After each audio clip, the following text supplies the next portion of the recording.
그 민주당이 또 주말에 김건희 여사 관련된 그 수사했던 검사들 실명과 사진 또 공개하지 않았습니까? 검찰 쪽에서 뭐 좌표 찍기다 이런 비판들도 나오는 것 같은데 여기에서 민주당 그 공개 배경부터 좀 짚어볼까요? 그래서 저는 자료를 봤어요. 예. 우리 이제 당에 있는 검찰 독재 정치탄압 대책위원회에서 성명을 내고 그 대표적인 부장검사 그분의 이름과 그분이 수사하는 것들, 그분이 수사하는 것들은 비밀은 아닙니다. 거기가 검찰도 공개를 했었어요. 국회 와가지고 그 반부패 서울중앙지검의 반부패 수사 2부죠. 여기를 이끌고 있는 사람이 이른바 김영철 부장검사입니다. 근데 네. 이분은 그 우리 국민들이 모르는 분이 아니고요.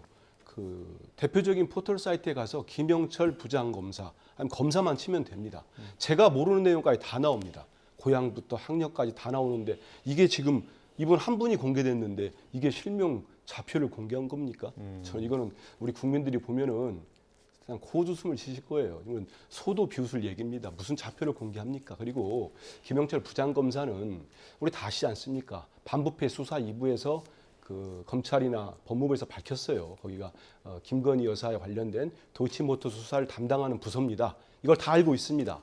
도이치모터스 관련된 의혹들은 또 있지 않습니까? 예. 근데 지금까지 이 윤석열 검찰 들어선 이후로 대부분이 무혐의거나 불송치가 나고 도이치모터스 주가 조작 의혹 사건은 지금 1심 선고까지 났어요. 예. 근데 유일하게 김건희 여사에 대한 수사는 전혀 이루어지지가 않습니다. 정말로 검찰이 최소한의 양심이 있다면 적어도 김건희 여사에 대한 소환 조사를 하든지 압수수색을 한번 코바나 콘텐츠를 한번 한다든지 뭐라도 한번 해야 되는 거 아닙니까? 야당이 돼서 그렇게 가혹하게 하면서 정말 저희 그 위원회에서는 그 뭐 배경을 물어보셨는데 보다 못해서 이번에 이렇게까지 검찰이 됐든 경찰이 됐든 수사의 핵심은 공정성과 형평성입니다. 근데 이게 완전히 상실했어요.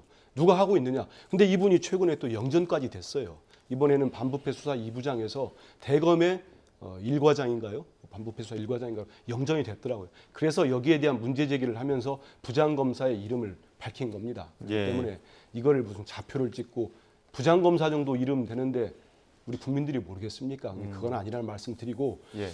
공정하고 올바른 수사는 지금이라도 하시는 게 맞다 이런 생각 듭니다. 예. 김병민 최고위원 어떻게 보세요? 네, 지지층들을 대상으로 수사하는 검사에 대한 좌표 찍기성으로 공개하게 됐던 건 어제 오늘의 일이 아닙니다.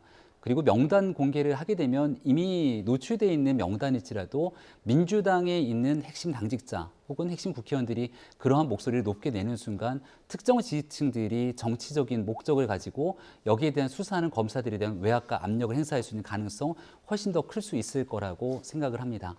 지금 현재 민주당이 진행되고 있는 바로 얼마 전까지 보였던 검사 탄핵 같은 경우도 결국은 이재명 대표를 수사하는 검사에 대해서 왜 여러 사람 중에 한 명만 갖고 얘기를 하냐 이렇게 얘기를 합니다만은 그 한 명을 좌표 찍듯이 탄핵을 추진하게 되는 순간 나머지 수사하는 검사들이 위축될 수 있다라고 하는 판단을 할 수 있게 될 것이고요.